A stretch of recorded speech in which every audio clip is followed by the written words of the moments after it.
And in a bigger surprise than a mid-season trading period, we're back for 2 weeks in a row. Get that? 2 weeks in a row against all the odds. This is the Variety Hour podcast with your hosts and new MasterChef judges, Titus O'Reilly and Sergio Paradise right here. Oh, it's a huge get for us.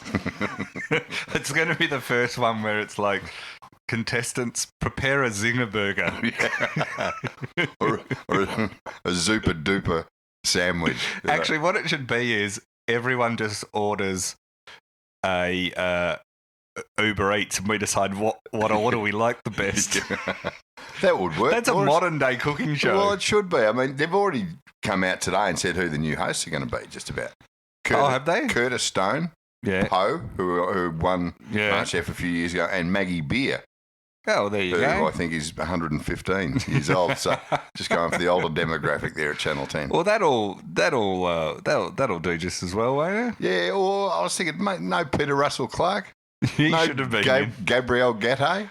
Well, you ever met Gabrielle? Gabrielle was on the Tour de France coverage. Was he? Yeah, he often does segments on that. Well, have you ever met Gabrielle Gatte? He's very pro-France. Oh, I've never known a bloke to clutch so desperately to a French accent as Gabrielle. We used to always joke about Do you suspect he's not really French? Well, we used to think that, whenever he was on camera, he would sound like Pepe Le Pew. Yeah. But as soon as the camera switched off, he'd speak like Jonathan Brown. That might be a little unfair, but there's never a bloke who's milked his Frenchness more than Gabrielle Gatte. And good luck to him. He's made a career out of it. Jonathan Brown, when I went and did Nova the other day, he was losing his voice. Oh, is he? He was. Right. And I think managed to pull through, but he was like, oh, yeah, I'd done it a couple, because he's booked solid for events. Yeah. And, He likes a cashy. He's got on the couch and all that, and he does breakfast radio every morning. And he goes, oh, yeah, I'm starting to look. I go, you know what, you need whiskey. Yeah. Now, it's 7:30 in the morning. But I'm like, relax your throat. Yeah. It's what, and he's like, yeah, it's a good idea. And breakfast radio, it'll make you funnier. Yeah. So he went off in search of some whiskey. Now, being at a radio station, I reckon I'd left out that, but I reckon he would have had no trouble finding some. Yeah, you go straight to the station manager's office. Look in full his of bottom drawer. I'm surprised it wasn't in his rider.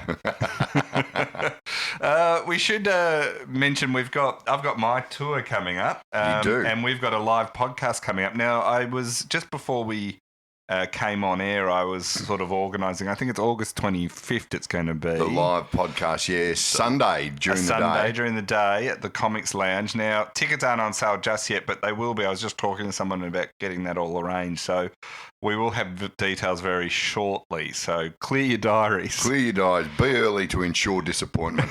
We're going to do that, and we might try and get some guests along on and similar. So we're just putting out. Yeah, I think we'll do that. It should be a good day. We're putting our minds towards it, aren't we? Which for us is horrendous. Well, we've got a month to do nothing and then arrange something at the very last minute. Yeah, I think so. So I should add, I'm at the and you can go to Frontier Touring, and all these details and the ability to buy tickets are there, and I'll put a link in the show notes. I'm in Canberra on August 10th. So I think the night before, the Giants are playing in Canberra too. Oh, nice. Can't remember who they're playing. It might be Hawthorn or something, I think. Anyway, so I'm going to go up for the game too. So that's 2 or 3 weeks away, yeah? Yeah, so Canberrians come along and so I've done street theatre up there before, which is where I'm doing again. And at the much-loved Arca Bar on the 22nd of August in Adelaide. Comedy Store in Sydney on the 30th of August. The Octagon Theatre in Perth on the 31st of August. I'm doing Joker's Comedy Club in Hobart. In Hobart. Which I have done before. We had a great night there last time I was there. Hung around, watched the footy and had a few drinks afterwards. So it was good fun.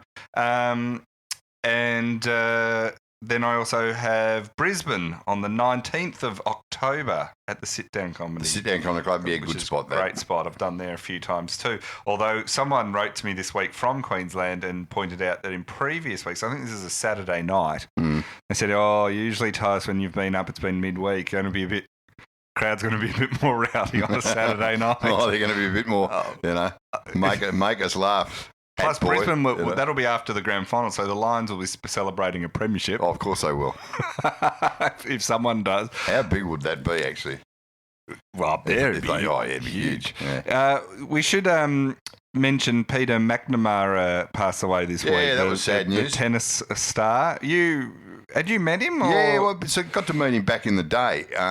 Back in the it's like someone saying the olden days. Yeah, it's like when you had to watch tennis in black and white on your telly. Yeah. But Peter McNamara, he was a player, and I don't just mean on the court. Yeah. In his day, and back then in the sort of mid to late 80s, when the Australian Open was on, it was still at Kooyong in those days. Yes. He and his doubles partner Paul McNamee, who went pretty well at it himself, they used to have a party. They used to rent a house in Toorak, this monstrous house, for one night only, and invite the world to these parties. Right. And like the tennis world and hangers-on. Yeah, the tennis world and hangers-on like us. So and it was idiots. sort of an unofficial, almost Australian Open party. Yeah, it was. It was exactly that. And I remember we got into it one year, and... Who was we? Was it anyone else well-known? Me and Steve Quartermain, Eddie Maguire, all that sort of crowd. Just the usual. Just the usual rat pack, you know. And we were there one night and... How old were you? Early 20s. Right. And the party was just going off, and what they used to do, they used to ring all the modelling agencies in Melbourne and say, the party's on this Saturday night. Tell all the girls they're welcome, right? So see, I do that, and I just get the police around. Stop. That's why you got that thing around your ankle that at the moment. Bracelet. But I remember being at this. They used to just call it the Supermax tennis party. Right. This one Saturday night, looked at, and there's this bloke dancing on his own on the dance floor. This is absolutely gospel truth. What time of night was this? Oh, this is late. This is pretty late. Yeah. And he's absolutely off his nut. He's wearing a pretty nice looking sort of polo shirt, but he's dancing on his own. He's got a Crown Lager in each hand and a durry hanging out of his mouth. And then we looked over and Steve Quartermain goes, "Ladies and gentlemen, I give you the world number one, Mats Verlander." He'd been beaten by Ivan Lendl in the semi-final the day before. Right. And geez, he drowned his sorrows on the Saturday night. To see the world number one tennis player absolutely off his tits dancing on his own. With a couple of crownies. And a lit durry in his gob. It was I mean, just lucky there were no camera phones in those days. I was about to say, are you allowed to talk about the Supermax party, or is the first rule don't talk about it? Well, that was just, I mean, Mats Verlander was probably the biggest name who ever turned up there. Yeah. But just to see the world number one tennis player going off. And did you meet Peter McNamara at one of these? Yeah, met him quite a few times. He used to own a house. I used to rent a house in Albert Park when you could rent them for about $100 a week back then with a mate. And he lived in the next street. And he used to drive around Albert Park in his convertible Rolls Royce. And we go, oh, here comes the McNamara, the tennis player. Right. He used to love that roller. As I said, he was a player. And so, yeah, very sad to see him go. I met him once or twice, but he was one of the genuine good blokes of elite sport, you'd have to say. I always enjoy your reflections when someone passes away because it's always a very different. It's a much more human one. You know how like everyone you get these ones of like they say all like the high end stuff. But nice things. I like hearing these people like, oh no, they're just good fun to hang out with or something. It makes it more real. We should mention one of the great things I enjoyed this week was watching Australia win the Women's Ashes. Yes. Absolutely. They're just travelling beautifully, the Australian women's cricketers. Oh, yeah. I mean, unlike our netballers who lost to New Zealand, brought great shame on the nation. Shame on the country and their families and themselves. But Meg Lanning's side just absolutely, they only needed a draw because the Ashes series over there, it has the one-dayers involved as well. I was about to say, they've got a weird sort of... and they'd won the first combination to win it. They had an 8-2 lead in the multi-format series, and so they had it was a rain-shorted match, and so they basically just decided, they did just decide that rather than declaring, setting England a very high but possibly achievable score, they would just continue on batting and ground the test into a draw. Yeah. And what I loved about it is, and a lot of people complained about this and said it was boring and all this sort of stuff, but I kind of loved it. I got the job done, that's all I know. Yeah, so Meg Lanning said, I mean, you'd had Elise Perry absolutely dominating. She got 116. Elise Perry, how many runs did she make in that whole she got, the whole series? I forget what it was for the whole series, but she got 116 in the first innings and she was unbeaten on 76 in the next. But I did love Meg Lanning said, we thought about it as in letting England go back in and having at least a chance to win, giving an option about our options and whether we could force a result. And then they felt, when they couldn't necessarily win the game, they didn't want to throw it open to England. So they thought we could give them no chance. And Australia's coach, Matthew Mott, said, we're not a charity. We don't give up results that easily. Fair enough. I like that. We're not a charity. We're a professional cricket side. Our We just job ground here is them to into the win, dirt.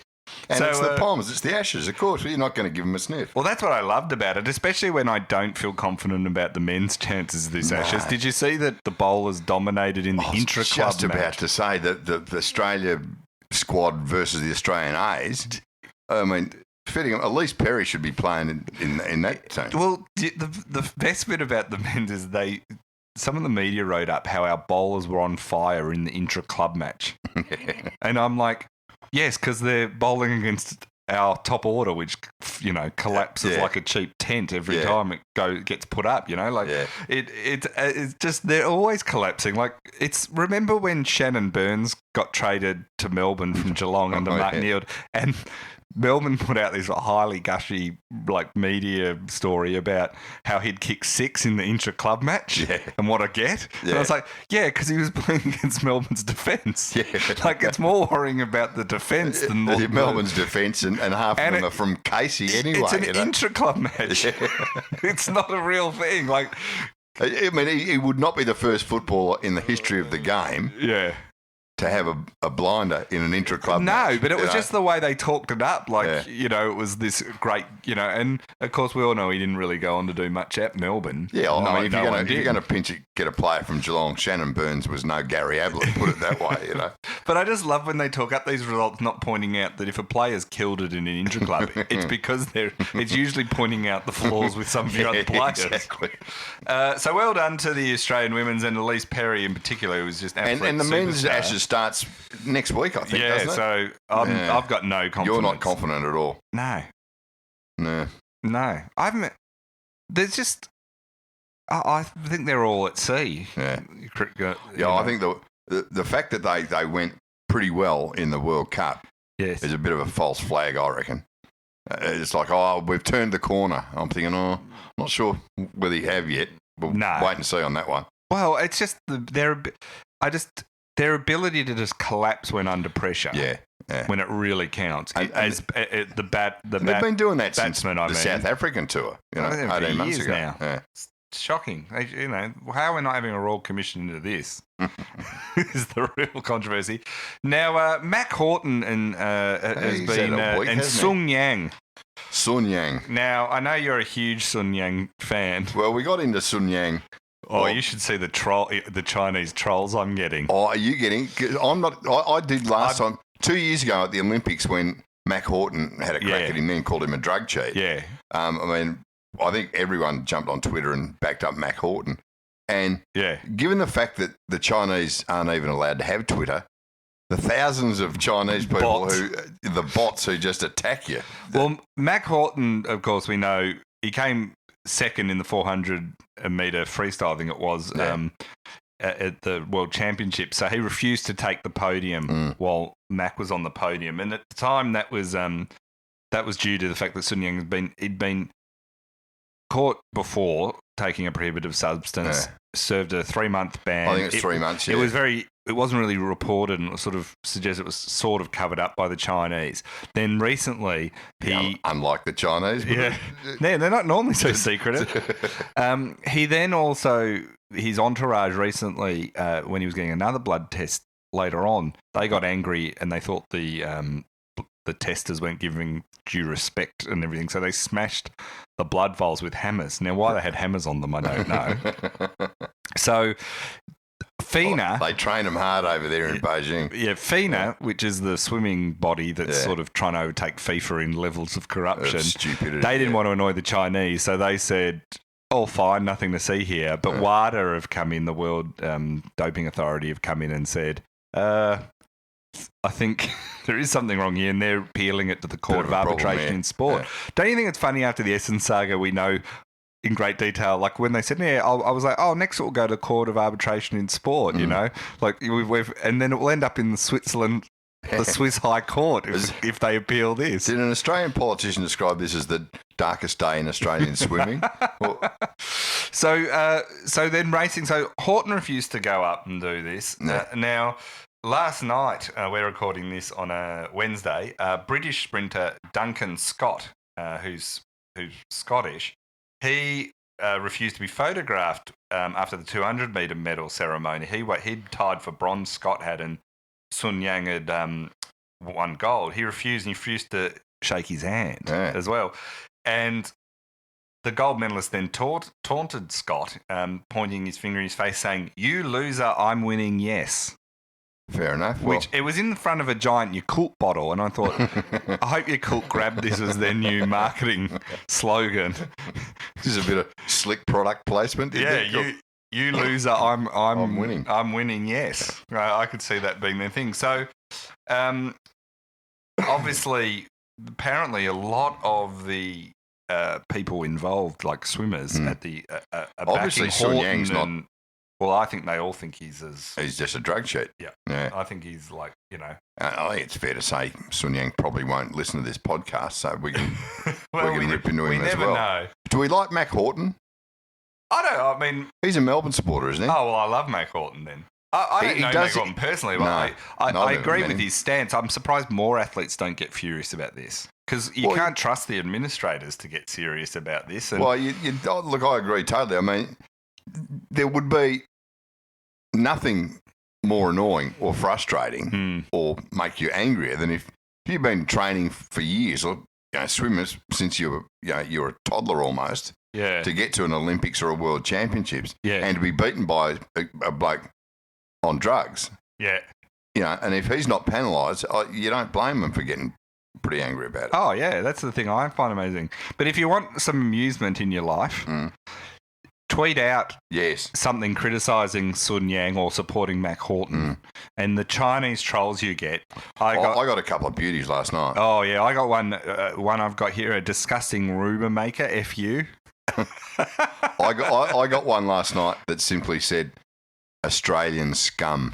Yeah, I've got a few of them. I got called white trash. Oh, that's good. I replied to mine and that was from someone who knows me really well. That wasn't a Chinese swimming fan. I got Australian scum, and I just replied to him. I just said, "Mate, take the Monash left at Warragul, and I'll get out there, thanks."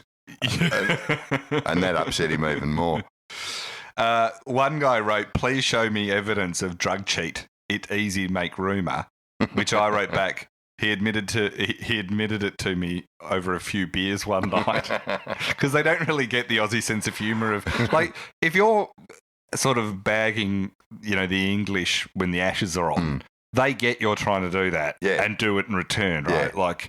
And we both know we're trying to wind each other up. And it's banter is what it becomes. The Chinese bots, I'm not even sure I don't want to disparage Chinese people because there's a lot of them, and I'm sure they're not all the same. And secondly, I think a lot of these are robots, not people. But he wrote back when I said, that Sun Yang had admitted to me he'd cheated over a few beers one night. He wrote back, "Of course, you drunk too much alone and had a dream." And I thought, dude, this bot does know me. I was about to say he's not far off the mark. So that was kind of good. So there was a lot like that. But my favourite one was, "All white pigs can do is find excuses when they lose. What a tragedy." And I thought, well, no one's called me a white pig before. White pig. It's quite accurate. Australian scum. So anyway, that was someone else said we were a descendant of a nation of prisoners. Well, that's true. And guilty so there's a lot of truth. They're not quite getting that if you got to say something that's going to get us actually upset. Well, that's right. I mean, it's like we're talking about MasterChef. I mean, they've got to remember the Australian national dish is, technically prison food. So anyway, that's been kind of interesting to see what FINA are seeming to handle this incredibly badly. Oh, they're just FINA are just another in a long line of poorly administered sports, I reckon. Yeah. On a world level, and in Australia. All sports are sort of badly administered. Yeah. It's just I always say levels of it. I always say the Winston Churchill quote about democracy, but it's like, the AFL is the worst sporting administration in the country, except for all the others. Yeah, exactly. So just it's only when you compare them to others and go, oh, that's actually worse. But none of them are people that happy with. Now, while this has been sort of, Mac Horton's been taking the high moral ground on this and everything, a lot of people too are saying, oh, well, a lot of Australian, we kind of turn a blind eye if there's accusations of Australian athletes doing this. And I kind of think with the Bomber 34, that was very much the case. Yeah. It's people like, oh, it doesn't happen in, and I think there is some truth in that. But I do also think on the flip side, the reaction to you compare the reaction towards Warner and Smith from the Australian public and Bancroft for sandpaper, which is nothing like doping. Yeah. I agree. If you're caught absolutely red-handed cheating in Australia, I think there's a lot of people that will get in trouble. The one interesting one is how much Warren's been forgiven for taking that diuretic. Yeah. I mean, do you know my theory of why he's been forgiven? Why is that? Because Warney is seen by people, even people who really like him, as a good time bloke who's a bit of an idiot. Yeah. No, they don't say it that openly, but they forgive him. He's a flawed genius. They forgive him because they go, well, it's just Warney, mate. Yeah. And he meant no harm. And when he said, "Oh, I didn't," he's not a nasty. No, they say he's just a bit of an idiot. Yeah. That's it kind of is a brilliant defense. Yeah. Rather than trying to plead, because he said, "Oh, do you expect I actually read the bottle or what was in it and the anti-doping list of things?" And that's what he said. Yeah. And everyone went, I totally believe you wouldn't have read those. and no one went, and so it's many your job to read it. But so many people would have heard him say that and go, you know what? I probably wouldn't have read it either. But if that was your sole job, well, sure, and you had enough money, you had people advising you and all this sort of stuff, that's when you kind of go, come on. Yeah, mate. Yeah, no. Lift.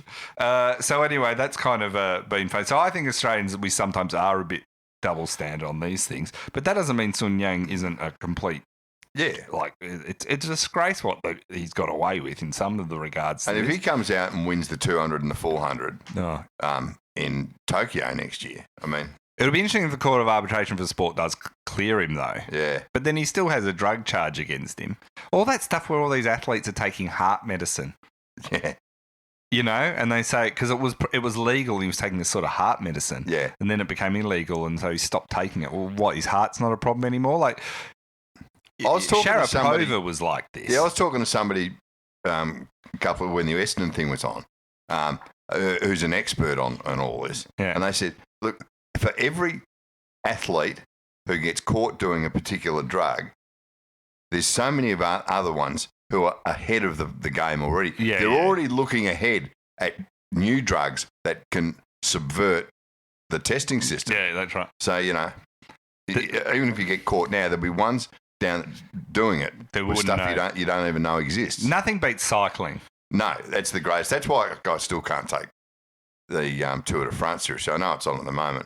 But until they prove to me that all these bikes don't have the built-in engines. Oh, that's the best bit. Who's the greatest? Why that guy hasn't won the Nobel Prize yet, I will never know. That's one of my favourite bits that we've known for years that they're all doping. They're all druggies. And then we find out that heaps of the bikes had miniature motors in them too. So it's like the most... I still reckon that's one of the greatest sporting stories of all time. But don't you reckon the Tour de France might... And the history of the Tour de France right to the start is one of cheating. Yeah. There was stories of ones that had got on trains for certain sections. Like, do you know what there were just so many beautiful... Guy, like over 100 years ago, like back in like 1915 or something. Yeah. There was a guy who he kept cocaine in a little container on his handlebars.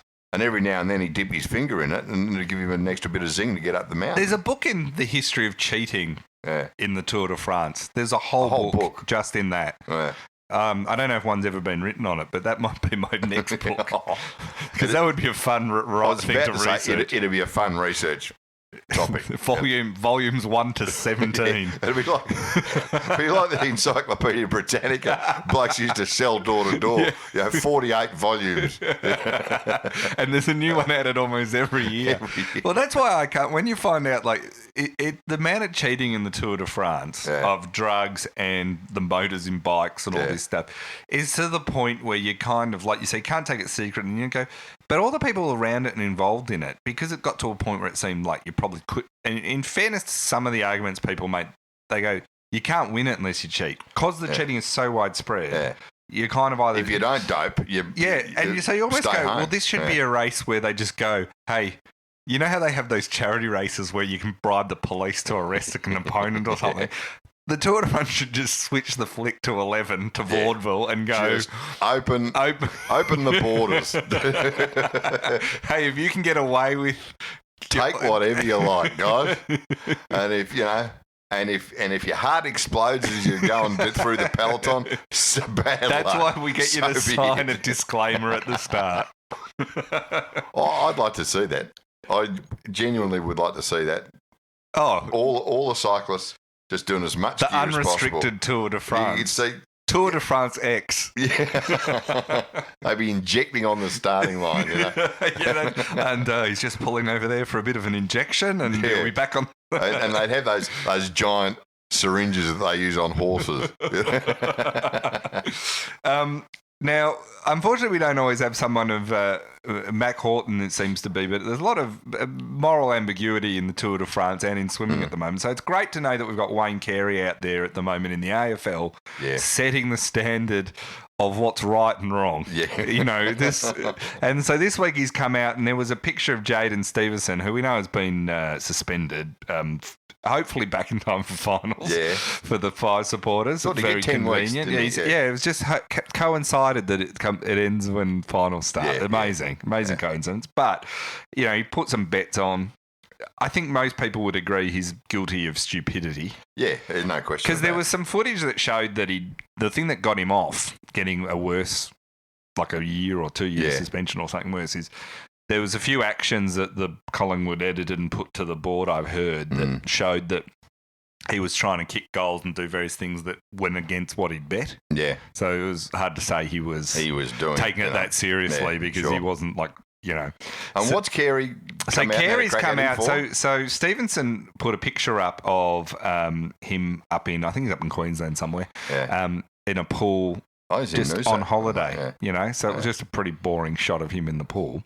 And people said, Carey came out and said that it was a terrible look and, he's and he should look, have a good hard look at himself and it's just, not the way to behave and all this sort of stuff. And I'm like, this is Wayne Carey getting stuck. I mean, look, one, how was this stuff on the news? This was on the news on some of the things. Like, it was a pretty lame story. Yeah, the club has said themselves. Buckley came out and said, how dare he be a human? Yeah, and the club has ticked off. They've said, look, you're not playing till finals.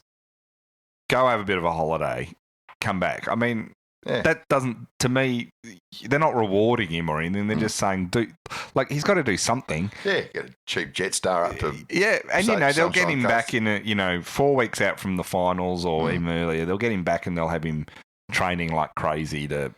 But as you say, the real story here is how lucky we are to have Wayne Carey as the moral arbiter. But I read a whole book on on this, the Sporting Change, was all about how not only how we forgive all these guys, no matter they're just their things. But what amazes me the most when I was researching that is the lack of insight these guys seem to have into how they're being perceived. So Carey comes out and regularly tells people how what looks bad and what doesn't and all this, and you're just going, mate, do you not understand how this is being received by everyone out there? Well, there was there's somebody on Twitter yesterday who he's one of our regular listeners. I can't remember which one, but he made the point that not quite defending Wayne Carey, but as he said, he who has never tried to smash his face through the perspex barrier in a Miami police car. He was handcuffed. First to accused. Yeah, he tried to headbutt his way out of the back of a police car in Miami while he was handcuffed. Yeah. That was after he kicked a female police officer in the head, and he says his partner at the time had been glassed when Carey said he slipped with a wine glass playing a game with her. Yeah, which we've all done. And he's very lucky that those Florida cops, they're generally not that forgiving. But they weren't forgiving. They were furious at him. The police chief was in the media just absolutely castigating him, saying he was just one of the just an idiot, complete thug, and I don't care if you're you're a famous footballer. They were really furious at him. They weren't even just a bit like it wasn't like they were like, oh, he's a good bloke. They were like, it's the court that more he managed to get. Yeah, he's lucky they didn't give him a bit of a sentence in jail or a good Rodney King going over. I know, he's lucky he wasn't in LA or something. It's lucky he was white, to be honest. Yeah. So it's kind of interesting that they're sort of like, I just find it interesting when these guys wade off down the mountain to give their views, and it's like they just seem to not understand how everyone else is receiving it. Yeah. I mean, have you met anyone, like Carey gets back on 7, The Age hire him as a columnist, all this. Have you met any footy fan out there who has like, I guess, thinks he's a good bloke or forgiven him? Not really. And I include every footy fan I talk to, just North supporters in that. Oh, plenty of them. Yeah. I find it weird, the media's view of him and everyone else's. So, anyway. Well, look, I think a lot, especially with Carey, a lot of it just comes back to massive egos and, narcissistic tendencies with a lot of these guys. They just, the ego is so big that, I think they can get away with murder almost, figuratively, Yeah. Well, the thing I find interesting about all of it is just, it's so easy for them to be forgiven. But do you think, like, Stephenson in, like, putting a picture... I don't get... I think Stephenson probably, like, the thing about all these issues is the big reaction to them. So nothing's nuanced at all. So if someone said to me, what do you think of Stephenson putting his picture up on Instagram? I'd go, he'd probably been smart just to keep a low profile, but who really cares? Yeah, like, the impact isn't that big. Like, but these people act like it was a dumb thing to do, and therefore, like, it's a big deal. And you're like, is it really? Do you really does your life really grind to a halt because Stephenson put a picture on Instagram? Yeah, he wasn't. He wasn't hammered at a pub anywhere. Nah, like not in the picture. So it's the way the media have to not only mention it, but then the reaction is, oh, this was a terrible look, and you go, it probably wasn't a great look, but really on the scale of things, it's probably who cares? Yeah, true. Conor McKenna has taken a week off this week. Essendon's Conor McKenna, the Irishman, to attend his brother's wedding in Ireland. Did you see his lovely little foot balk? Yeah, that was nice. That was a lovely piece of work. Yeah. Now, what I found funny about this is he's going to miss one game, which is against the Suns. And I thought, how lucky that he basically got a bye this week. Do you reckon he said to his brother, look, mate, if you're going to get married in the footy season, that's what I reckon. Do it the week we play Gold Coast. That's what I reckon. Like, if you're going to take, if you were going to look at the year at the start of this year and go, what ones would you nominally? You're not going to miss playing, an Essendon player's not going to miss probably like playing Collingwood. They're not going to miss playing, Richmond or even Essendon Carlton. Carlton weren't looking that flash at the start of the year. Yeah, but you look at that's a big game, Essendon Carlton. Yeah, but you look at it and go, what are the ones I'm going to... And the one that just stands out like crazy is against the Gold Coast, even at the start of the year, and it's proven true. And so I just find it hilarious. Now, they've said, it was a pre-organised one. Family comes first, Essendon said, and we wish them well. Now, there's two things I think that are funny is, like, one, they're claiming it was pre-worked out, so not to insult the Suns. But, look, who knows? I mean, back in Ireland, did he say, look, this is the one I can probably get off pretty easily? Yeah. But also... I'm surprised he's meant to be able to go over, have the wedding, come back and play Port Adelaide the week after. So he'll just miss the Suns. This is an Irish wedding. Have you been to an Irish wedding? How is he going to be right to play? He'll still be cut. I went to an Irish wedding. Not half cut. He will be poleaxed. When you see 35 blokes at an Irish wedding, none of whom skin folds would be nearly as good as Conor McKenna's. Yeah, but they all hit the dance floor doing the river dance at about 1 a.m.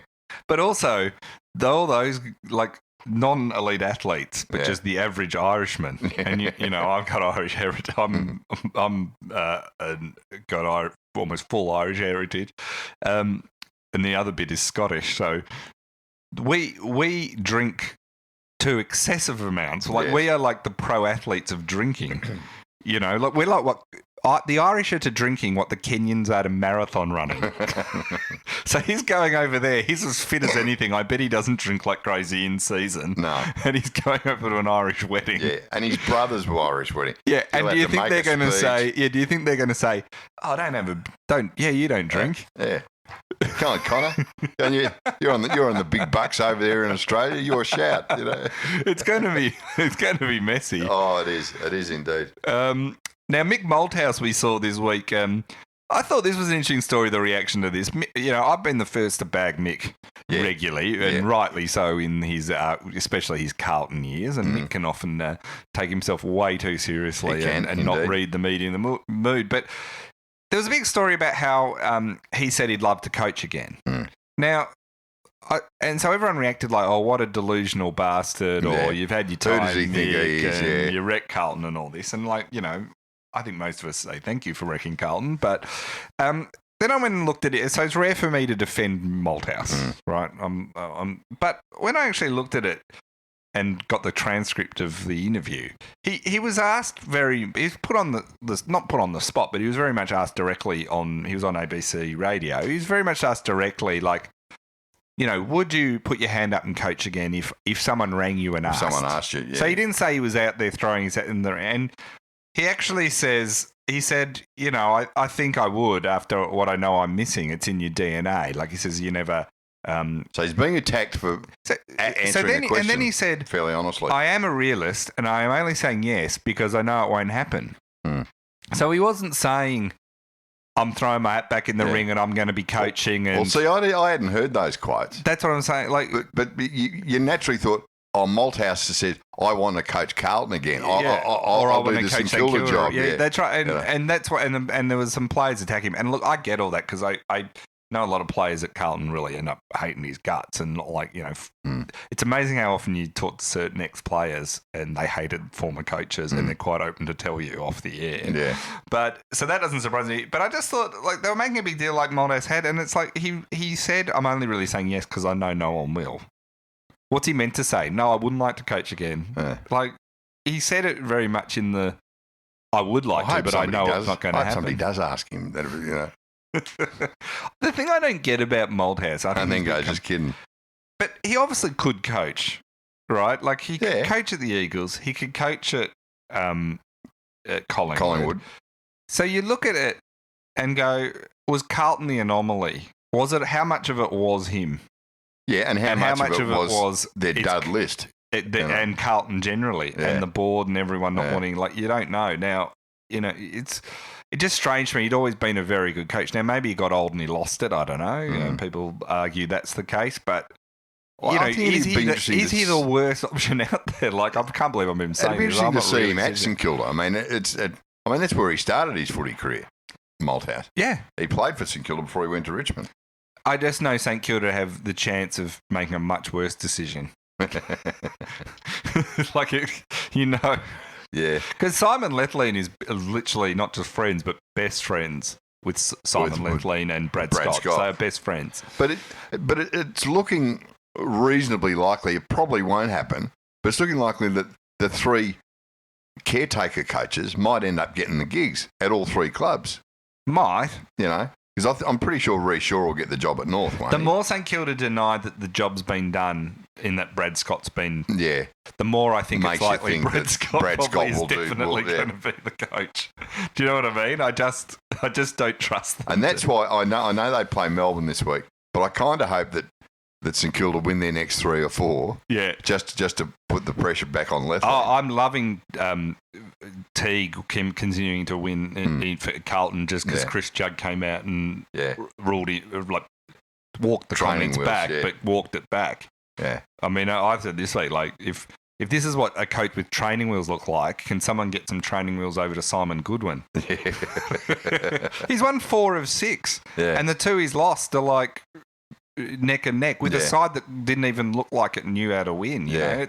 It's an amazing turnaround, and why wouldn't you like? Oh, exactly. I mean, you know, if Rats keeps winning at St Kilda, it's quite feasible that the 3 caretaker coaches. Oh, I think it's very. I mean, yeah, I can't. I mean, it's only my lack of faith in both the Carlton and St Kilda boards that make me think they're likely to make some horrendous mistake. Yeah. They're trying to get the word is, and I don't know if it's true, like 100% true, but they're definitely interviewing that is the mooted one that apparently Carlton originally, and I think this is a bit before Teague had really started to win, was Roos as a director of coaching and Voss as coach. Yeah.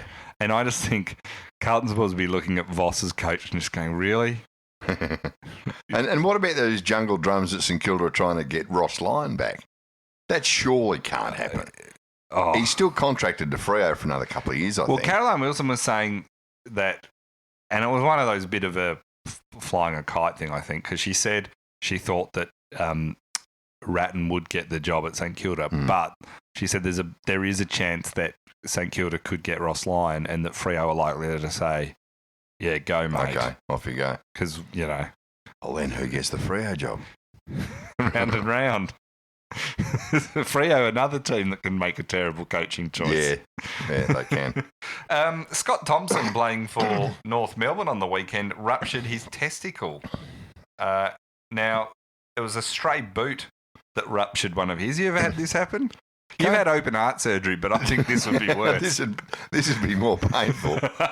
It's funny I prefer to have open heart surgery.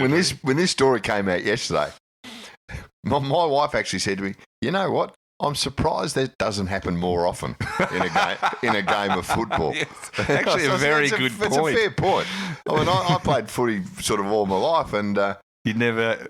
Oh, no, but even I think it takes a bit to rupture a testicle. But I'm just saying, you never really saw a bloke cop one there very often. No, you'd see it more in cricket. Yeah, in cricket it happens all the time. Yeah, and the boxes.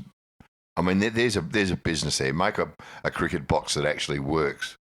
That would be handy. Well, I think even the metal ones works to just it limits it. It stops you rupturing a testicle. It does sound incredibly painful. I still love that fact that the box in cricket was invented, and then it was over 100 years later that men finally got around to inventing the helmet, which shows you their priorities of what they want to protect.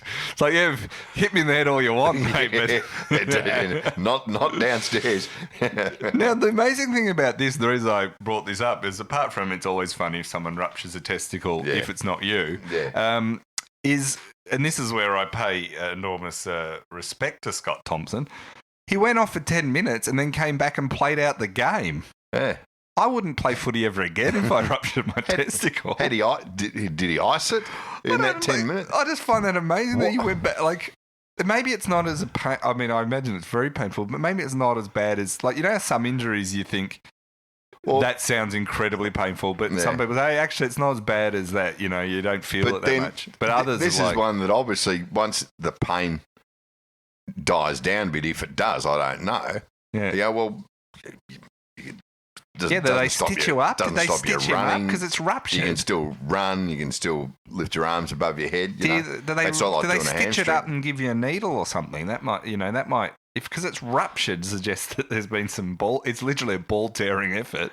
Well, but without getting into too much detail, you wonder the ruptured testicle being inside the package, has the package been torn? Yeah, that's what I think it is. Yeah, I don't know, but yeah, he's. Do you know? Because there's the problem with Scott Thompson who I don't know who North are playing this week, but will his opponents target it? a sort of a squirrel grip. Yeah, a bit of a. He should be just glad that Peter Flandier's retired. It should be in the. It's certain injuries like a ruptured testicle sounds incredibly painful. It does, but you don't know if it necessarily is. Yeah. When other things like a paper cut shouldn't sound that painful, but is disproportionately for what it is. True. Incredibly painful. Like there's weird how different things actually what you think will hurt won't hurt as much. And it's impressions as well. It's like a slight cut above your eye will bleed profusely, like you've slashed an artery. Which is why in the wrestling, the fake wrestling, the WWE, spoiler alert, they will often take in a razor blade, and hide it in their knee pad or something, and then when the crowds when they're down pretend to be in pain, they'll get it out and do a little nick, and they bleed like nothing else. Yeah. Now, one story, this came out last week, but I'd forgotten that I knew about the story, but then I'd forgotten that there'd been several incidences, and then I found some stuff on this. There's the Bankwest Stadium, which is a new stadium up in... it's the new rugby league one up in Sydney, yeah. And it's been kind of funny because in its short opening, and I think it's only been open 2 months or something. Yeah, it's after the rugby league season started. I should add. Yeah. So the Eels play there, and it's meant to be a beautiful stadium. I was talking to someone who's been there last week, and they said it's really quite a stunning stadium, and a rectangular stadium. Yeah, like Amy Park. And they said that, so anyway, since its opening, it's only been open for a couple of months, is they've had 3 streaking incidences. Now, the first one was on, they had one on May 31st when a pitch invaded around on the field as the Eels played the South Sydney Rabbitohs. They made it to the 30-metre line, the 30-metre line, where the Eels were defended before security finally caught up to them. June 27th, they had another one, the Tigers and the Rabbitohs, where 2 men made it onto the field with one sliding in at the feet of a security guard and knocking him off his feet. What is it about this stadium that makes blokes want to get their gear off? This was the favourite one, is last week, not the weekend we just had, the weekend before, a game was all but over when the Eels were leading, I think, the West Tigers from memory, and security tackled a streaker who'd ran onto the field completely nude, and was having to... That's where I feel sorry, tackling someone completely nude. The security guards have to tackle them. It's always interesting to watch, because you're usually told when to tackle to put your head down. We were just talking about eruption testicles. Yeah, that's right. So anyway, it then was revealed that the streaker in this latest one was a guy named Matthew Cooper, who's an Oz Stereo national account manager. So that's Triple M and all that. He was a senior executive. It does have a touch of Triple M about it. I was about to say he's been promoted.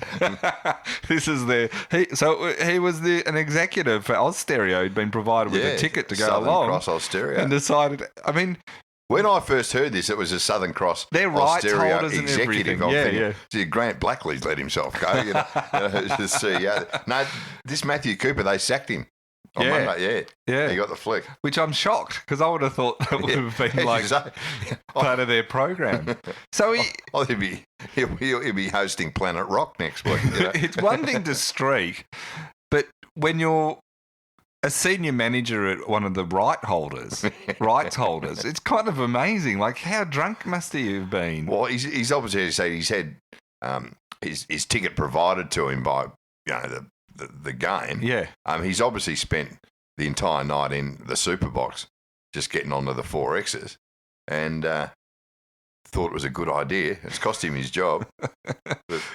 Now they've now got penalties in place at this stadium, where the maximum penalty for streaking is 12 months in prison and a $12,000 fine. It'll teach you to keep your pants on at the footy. 12 months in the big house. Think of Bomber Thompson didn't even go to jail for all that ice. Yet if you streak... You run across a rugby league field. In the nude.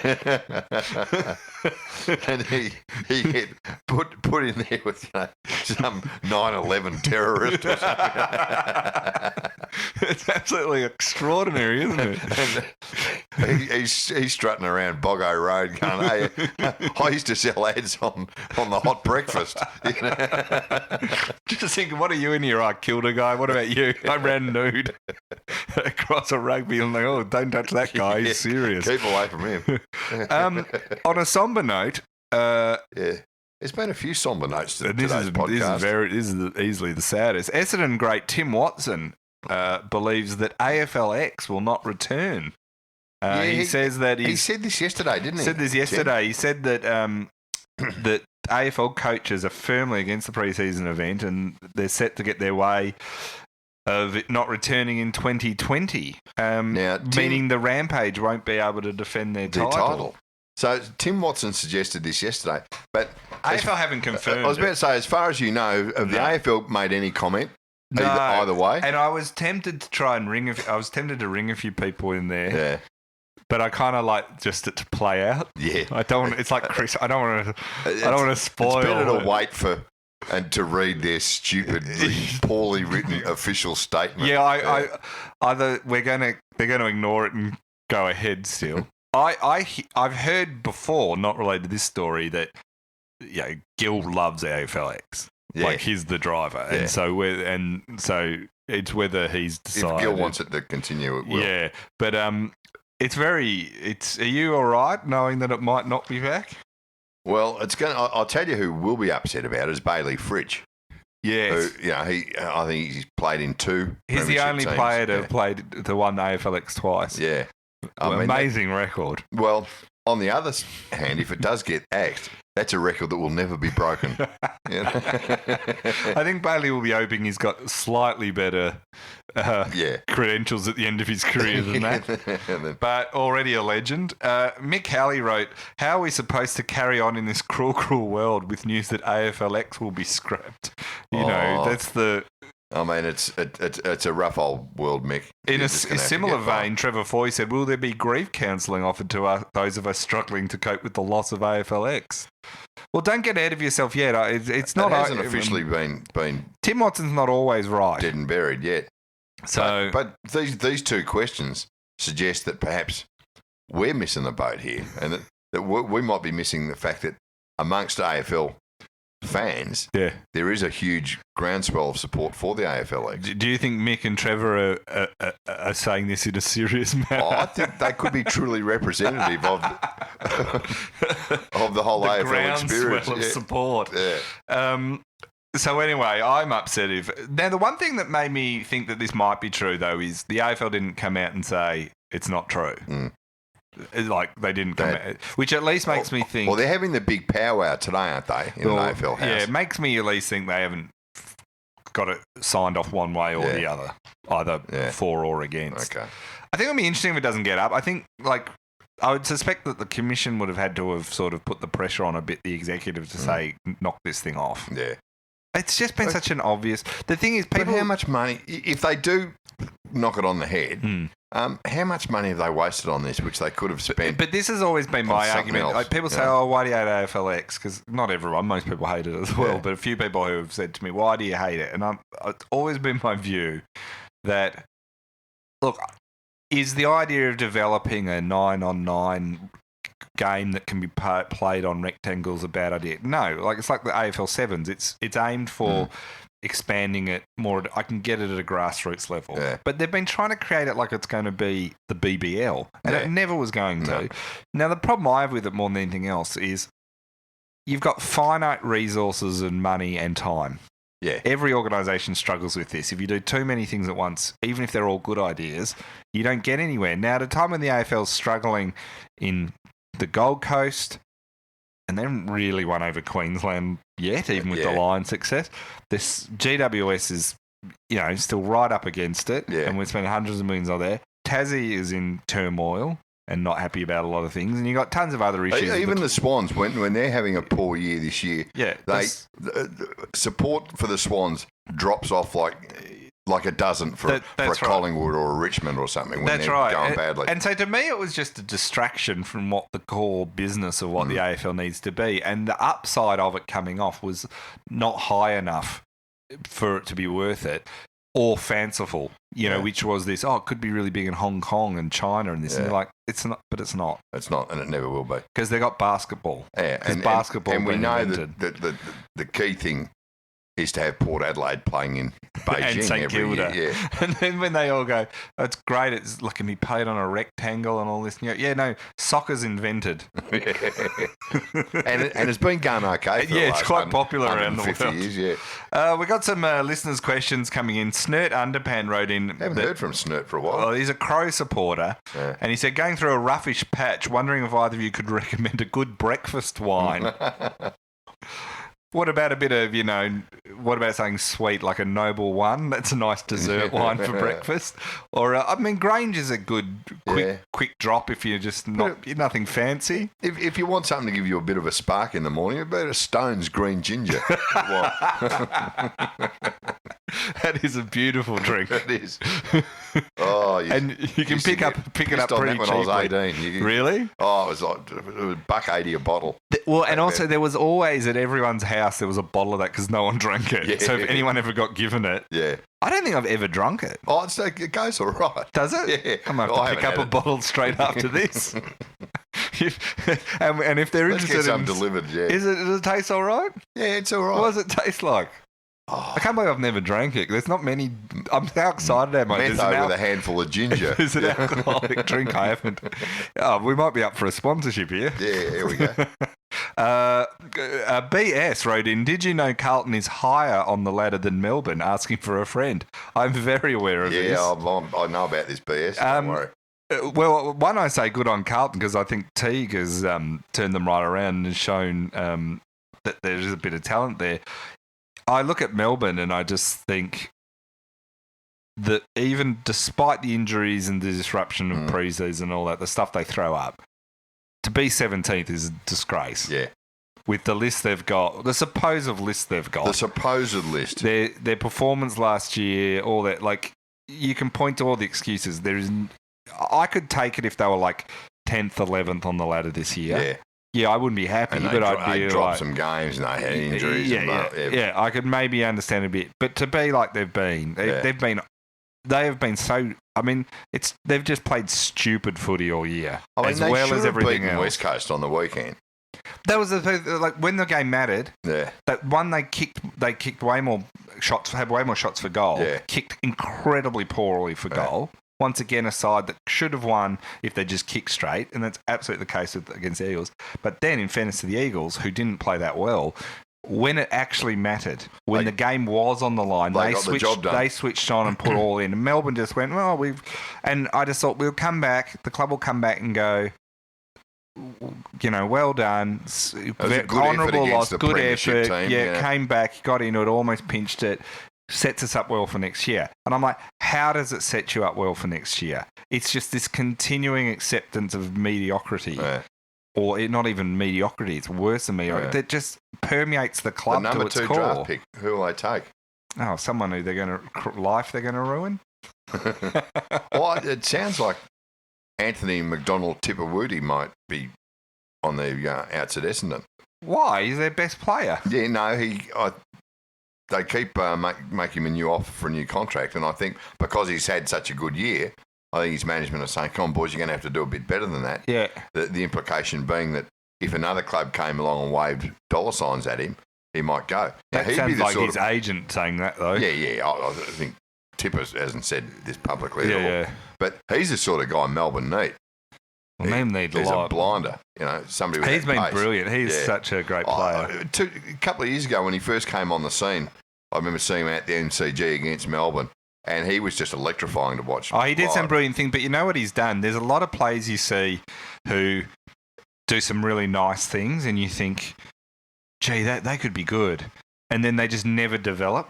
Like they'll do those nice things every now and then, but they just never become... Because the key to being a great footballer is, like, obviously being able to perform at a high level, but it's the consistency. Yeah, and longevity as well. And he's being able to do it this year every game. There's been very few games where he's... Well, see a lot of players, the way the game's played now, might if they try and sell some candy or get around or balk a blind turn, that's fine, and then they get pinged bang straight away. Yeah. Tipperwoody seems to be able to sell the candy, balk, spin around, and not get caught and still get his kick away. Yeah, There's not many players can do that these days. He's very good.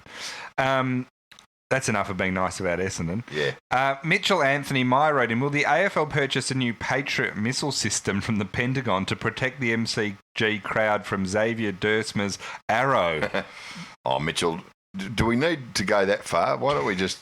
Can't we imagine a Patriot system for an imaginary shield like Carlton used, I love how... Because the Goods doco was on the other day, and if there's a funny moment in that doco, and most people say there's not, but just because of the ridiculousness of it, was Eddie, Bolt, all these people genuinely pretending they were terrified and scared when Goods did the spear. Like these grown men, which to me is just like, it's like, really? You're really, like, I can understand you saying, oh, it was a bit of a, I thought it was aggressive and unnecessary. Or I don't like celebrations. I didn't like the symbolism of it. Or I don't like big celebrations after goals any time, But the fact that they were trying to portray it as it was a genuinely terrifying moment. It was threatening, And he never had one. He didn't actually have a spear, guys. It was fairly obvious. And then I was he didn't have a no one's coming out and going... This arrow could have caught someone in the eye. And then on top of it, the AFL tweeted out that it was a poison arrow. They did. And I'm like, gee, this is escalating. It's an imaginary poison arrow now. That's had the sharp tip dipped into the imaginary poison from a brown snake. Which means you've got to imagine a antidote now if you're hit with it. That's the hard bit. We keep having these arguments all the time. Like when we had who was it? Sam Mitchell mimed injecting something to the Essendon supporters, when like whenever mime is done on the field, it always causes controversy because you had Williams doing the shotgun. Yeah, I was about to say, who was it who did the shotgun? Yeah, that was Williams from Hawthorn. In Hawthorn. Yeah, he used to do that. I'll tell you, can we suggest, I don't care who's the player it is, but this week, if you kick a good goal, can you fire an imaginary T-shirt cannon? I want someone to do an imaginary pushing the button on a nuclear weapon. To fire one off, or just maybe you might as well escalate to an imaginary GoPro attached to the goalpost. I think the AFL needs to just crack down on mime. That's the real problem for me. Is like we all know mime is a gateway drug to clown school. This is how we lose people. Yeah, you got to. It starts off with a bow and arrow, and the next thing you know, you're trying to walk against a harsh breeze. Yeah. My thing with these mime ones is I didn't care a rat's about Goods as one. Yeah. And I thought in Indigenous Week, in an Indigenous round from an Indigenous, I thought, beautiful, fine. Yeah. I think with Dersmer's, fine. It doesn't really upset me. I think it's more when you do it, not from a respect point of view or anything, just... When you're getting belted and you do it, I think it looks terrible. Yeah, it looks silly. That's more. That's the only thing I care about. And don't be surprised if you get flattened or something somebody later will run on. into you from the side and knock you stupid. But remember when one of my favourite sort of taunting celebrations was the famous, he played for the 49ers and Dallas Cowboys and then a few other teams as his career decline was Terrell Owens, the wide receiver. Yeah. And he famously... scored a touchdown when he was playing for, I think he was playing for the 49ers, but it was against Dallas. And Dallas in the middle of their field have the big Dallas Lone Star symbol. That's right. That's on their helmets. Yeah. And it's this big one right at the 50-yard line. And he scored a touchdown and I think he ran to the middle and sort of that star and put his hands out. Yeah. And I think he did it twice from memory. He could only done once, but I think he did it twice because the next time he did it, he ran, he's standing there and play stopped because he's just sort of touched down. And a opposition player just runs and just absolutely cleans him And up. he cleaned him up. Just to say, you're not doing this in our house. Don't disrespect our. So our I could see someone like doing that with the arrow. with the arrow, yeah. Twang that somewhere else. What weapon would you Saviour. imagine if you could imagine any weapon? Oh, I don't know. Maybe. Oh, what do you call those things that? Oh. A crossbow? Yeah, crossbow's good. I was watching you mime something then, so you could have been miming a spear gun, a fishing spear Yeah, gun. spear gun, which a mate of mine used to hunt possums with. Oh, Jesus. That's You've a story. probably just That's a indicted story yourself for into another it. day. I'm glad you said it was a friend, not you. Yeah, no. Tom Malloy wrote in, when can we expect confirmation that hell is frozen over now that the AFL have come out and admitted there were 2 incorrect decisions in the same game? Well, they did come out and admit 2 because there was the This Oscar is. one. And, I mean, he's being funny here, Tom, but he actually makes a good point. oh, no, he makes it. I don't think he's it trying is to be very funny. unusual that they've admitted to one mistake, especially one that cost North the game. Well, I mean, there was an earlier one in that where North got it. Ben Brown got a free kick Yeah. for a ruck infringement against Brisbane that was like as weak as anything. I actually watched that whole game, and I thought the umpiring across the board was horrendous. It was the worst of what umpiring can be, which is when umpires seem to go out of the way to find the free kicks more than just. And so there were ones where you go, "Oh, it's borderline, but we'll let it go," which they do. That's what they always do that in the grand final. Yeah. And people go, "How much better was the missed free grand final?" kicks? You can live with. Nobody cares about missed free kicks. You go, oh, I reckon that was high, but anyway, play on. Yeah. No, nobody cares about that. And what a flop that was in the end too. That, you know, but the thing with the AFL is like when they justify things that everyone's looking at, going, "What are you talking about?" Yeah. And with that one, they had no choice but to admit it was wrong. Well, it was like the one the week before with Max Gawn.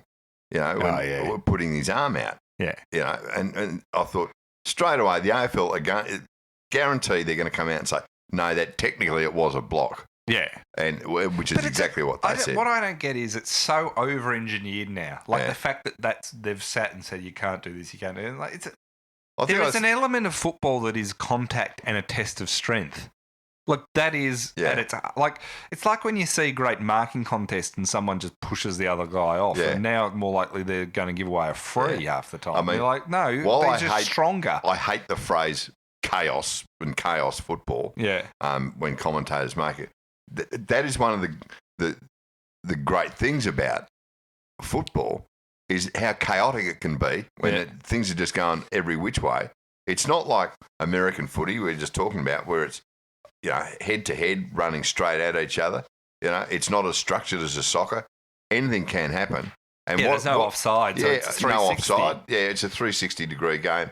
And what is missing with umpiring and with so much of the administration of the game at the moment is just a basic bit of common sense. Yeah. It's just common sense has just gone out the window. Yeah.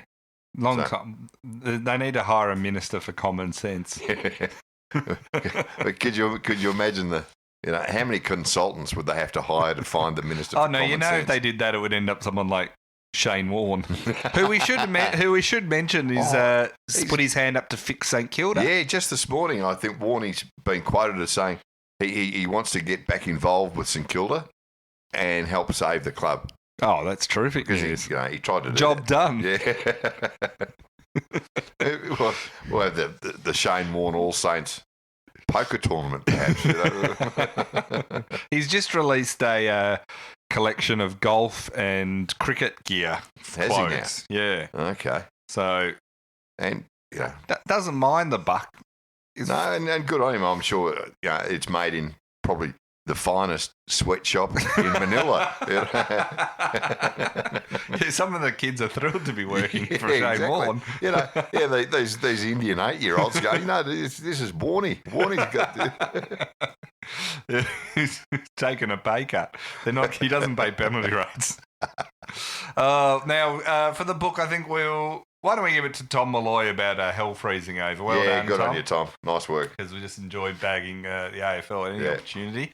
And don't forget, I reckon by next week, hopefully we'll have details of the live podcast. So coming up in Melbourne. And of course, I've got my Tickets tour, for all so your I'll shows. put the link in that, and we'll see you next week.